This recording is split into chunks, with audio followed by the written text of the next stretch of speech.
नमस्कार स्वामी भक्तो.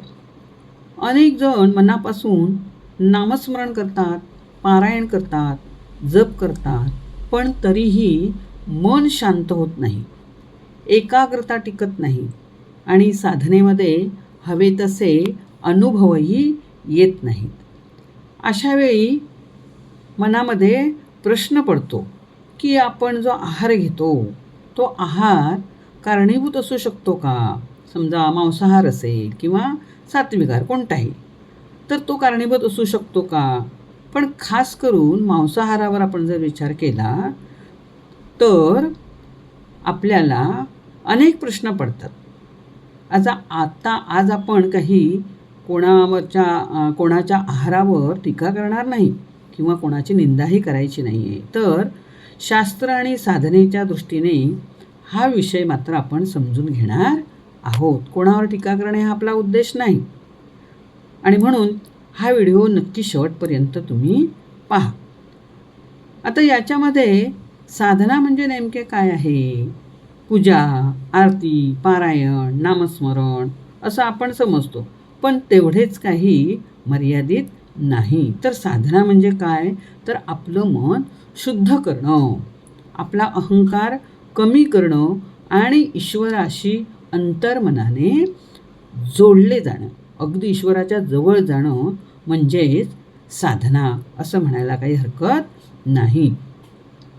बघा ना, आपण जसे आरशामध्ये पाहतो त्यावेळी आपला चेहरा स्वच्छ आहे, अस्वच्छ आहे, स्पष्ट दिसतो, शांत दिसतो. तसंच सात्विक आहाराचं सुद्धा तसंच आहे की आपण जे जेवतो त्याचे परिणाम, आपण जे खातो, जे अन्न आपण ग्रहण करतो त्याचे परिणाम आपल्या अंतर्मनावर सुद्धा दिसत असतात.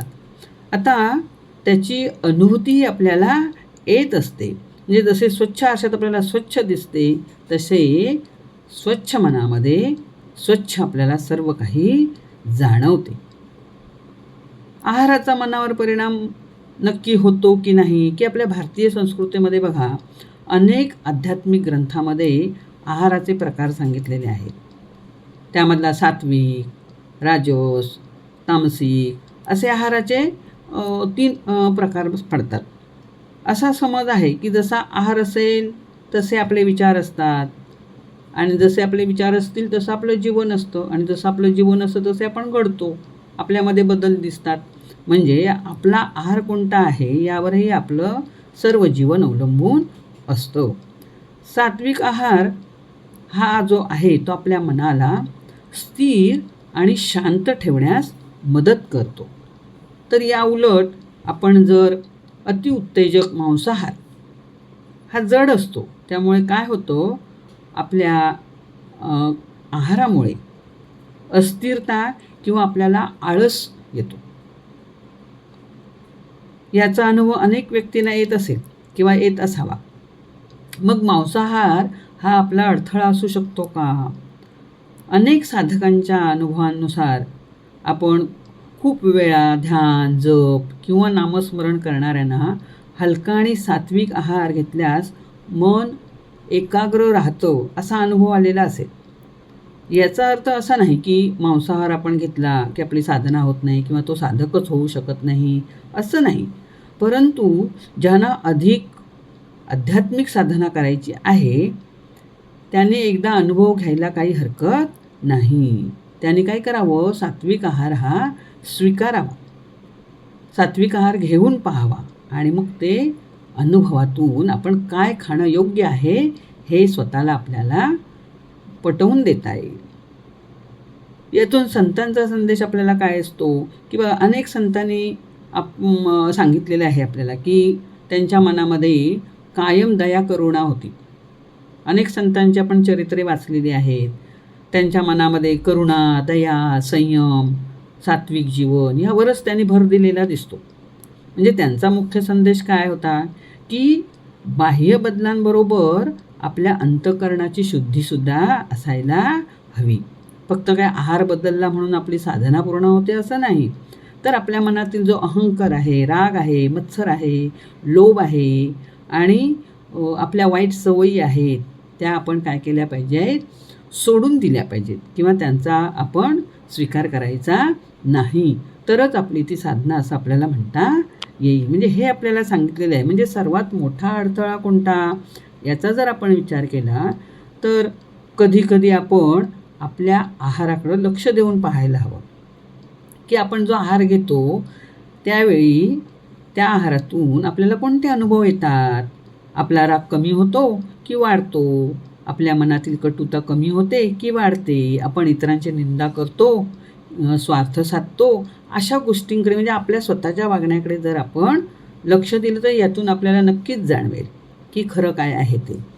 खरं तर हे दोष साधनेत अधिक मोठे अडथळे ठरू शकतात. म्हणजे आपण जी साधना मनापासून करण्याचा आपला उद्देश असतो त्यामध्ये अडथळा येऊ शकतो. आणि म्हणून साधनेमध्ये बाह्यशुद्धीसोबत अंतर्मनाची सुद्धा शुद्धी आवश्यक आहे.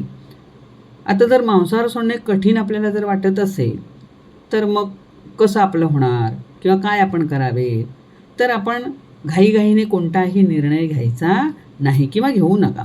सुरुवातीला काय करायचे, आठवड्यातील एखादा दिवस सात्विक आहार घेऊन बघायचा किंवा आठवड्यातून 4 दिवस सात्विक आहार, उरलेले दिवस मांसाहार, आपली सवय आहे म्हणून. आणि मात्र ज्या दिवशी सात्विक आहार असेल त्या दिवशी आपलं नामस्मरण, जप, पारायण किंवा प्रार्थना जे काही तुम्ही देवाचं करत असाल त्याकडे तुम्ही लक्ष द्या. आणि ज्या दिवशी मांसाहार करत असाल त्या दिवशीही लक्ष द्या आणि त्याचा अनुभव घ्या की कोणत्या दिवशी आपली जी साधना आहे किंवा आपण जे काही देवाधर्माचं करतो आहे त्यामध्ये काही आपल्याला अनुभव येतो काय, कोणत्या दिवशी आपला चांगला अनुभव तिथे स्थिर होतो किंवा आपण कोणत्या दिवशी चांगल्या प्रकारे सेवा करू शकतो, याचा काय करायचा आहे, अनुभव घ्यायचा आहे. आणि हळूहळू स्वतःच्या मनात आणि साधनेत काय बदल जाणवतात ते आपल्याला शांतपणे निरीक्षण करायचं आहे. आणि हे जर तुम्ही केलं तर नक्कीच तुम्हाला कोणत्या गोष्टी आपण करायला हव्यात आणि कोणत्या गोष्टी नकोत हे नक्कीच स्वतःलाच कळेल. आणि मित्रहो, आणि म्हणून हे लक्षात ठेवा तुम्ही की स्वामी समर्थाने कधी तुम्हाला तुमच्या आहारावर कोणतंही भाष्य केलेलं नाही किंवा तुम्हाला हाच आहार घ्या असं काही सांगितलेलं नाही किंवा कोणीही सांगितलं नाही. कोणत्याच उपास्य देवतेने आपल्याला असं काही सांगितलेलं नाही. त्यांनी काय सांगितलं की श्रद्धा आणि सबुरी असू द्या तुमच्या जीवनामध्ये. त्याचप्रमाणे सदाचारसुद्धा महत्त्वाचा आहे. कोणत्याही व्यक्तीचा अपमान करू नका, स्वतःला श्रेष्ठ समजून दुसऱ्याला कमी समजू नका किंवा कोणाचा द्वेष करणे, राग करणे ह्या गोष्टी तुम्ही करू नका किंवा कोणाला लागेल असं बोलणे, हे सगळे जे वाईट गुण आहेत ते आपल्याला शोभणारे नाही. त्याचा त्याग करायला सांगते. म्हणजे आहारापेक्षा तुम्ही जे वागता, तुम्ही जे करता, तुमची जी कृती आहे ती कशी बदलेल, तुम्ही चांगल्या गोष्टींकडे कसे वळाल, या गोष्टींना जास्त प्राधान्य दिलेले आहे. म्हणजे खरी साधना कशातून आहे तर आपल्या नम्रतेतून आणि प्रेमातून आहे. हे जर तुम्ही सूत्र जर तुमच्या जीवनामध्ये अवलंबलं तर नक्कीच तुम्हाला त्यात यश आल्याशिवाय राहणार नाही. आणि म्हणून कोणीही आपला आहार काढलेला नाही किंवा हे खाऊ नका ते खाऊ नका असं कुणीही आपल्याला सांगितलेलं नाही. आपल्याला हेच जाणून घ्यायचं आहे की जर आपण जास्तीत जास्त सात्विक आहार घेतला तर आपल्या मनामध्ये शांतता राहते, आपल्यातली सात्विकता वाढते आणि आपण जी काही सेवा करत आहोत त्याकडे आपलं चांगलं लक्ष राहतं आणि आपण लक्षपूर्वक एकाग्रतेने ते काम करू शकतो. आणि म्हणून आपला आहार सात्विक असायला हवा. मित्रांनो, प्रश्न फक्त इथे मांसाहाराचा नाही. प्रश्न आहे की आपलं मन देवाजवळ पोचलं पाहिजे. आपल्या ज्या सवयी आहेत त्या आपल्या देवाजवळ पोचल्या पाहिजेत. म्हणजे आपले मन देवाजवळ नेणाऱ्या सवयी आपण स्वीकारल्या आहेत की नाही हे सांगायला तयार असलं पाहिजे. जर आहारातील बदल्यामुळे तुमची साधना अधिक शांत होत असेल, एकाग्र होत असेल, भावपूर्ण होत असेल तर तो बदल नक्कीच चांगला आहे असं म्हणायला काही हरकत नाही. पण त्याचबरोबर मनातील राग, द्वेष, मत्सर, दुसऱ्याचं वाईट चिंतने, दुसऱ्याकडे वाईट नजरेने पाहणे हे सुद्धा सोडणे महत्त्वाचं आहे. अहंकार करणे ह्या अतिशय वाईट गोष्टी आहेत, त्या आपल्यामध्ये असता कामा नाही. कारण देवाला सर्वात प्रिय असते ते आपलं शुद्ध अंतःकरण. आणि म्हणून नुसत्या आहारावर अवलंबून राहून आपण जर मांसाहार घेतला तर आपण वाईट ठरतो आणि सात्विक आहार घेतला तर आपण चांगले ठरतो असं अजिबात नाही. कुणीही मांसाहार खाल्ला म्हणून काहीही होत नाही. तुमची साधना कशी आहे, तुमचं मन कसं आहे, तुमचं अंतःकरण कसं आहे, तुम्ही रोजच्या कोणत्या सवयी जोपासता, तुम्ही इतरांना किती मदत करता, तुम्ही इतरांशी कसे वागता, यावर तुमची साधना अवलंबून आहे. नाहीतर अगदी ढीगभर तुम्ही स्वामी सेवा कराल किंवा अनेक ग्रंथ वाचाल, पण तुमच्या जीवनामध्ये त्याचा किती तुम्ही उपयोग केला, तुमच्या जीवनामध्ये त्याचं तुम्ही किती त्याच्याशी समरस झालात, त्याचं किती प्रेरणा घेतलीत, हे अवलंबून आहे. आणि म्हणून आहार कोणताही असला म्हणून आपण काही वाईट ठरत नाही. आणि म्हणून स्वामी भक्त हो, हे लक्षात ठेवा की मांसाहारावर किंवा आपल्या आहारावर कुठलाही देवाधर्माचं कार्य अवलंबून नाही, तर आपल्या अंतःकरणावर अवलंबून आहे. आपलं अंतःकरण स्वच्छ असलं पाहिजे. जर हा विचार तुम्हाला आवडत असेल तर व्हिडिओला लाईक करा, स्वामी भक्तांपर्यंत शेअर करा आणि कमेंटमध्ये लिहा श्री स्वामी समर्थ, जय जय स्वामी समर्थ. धन्यवाद.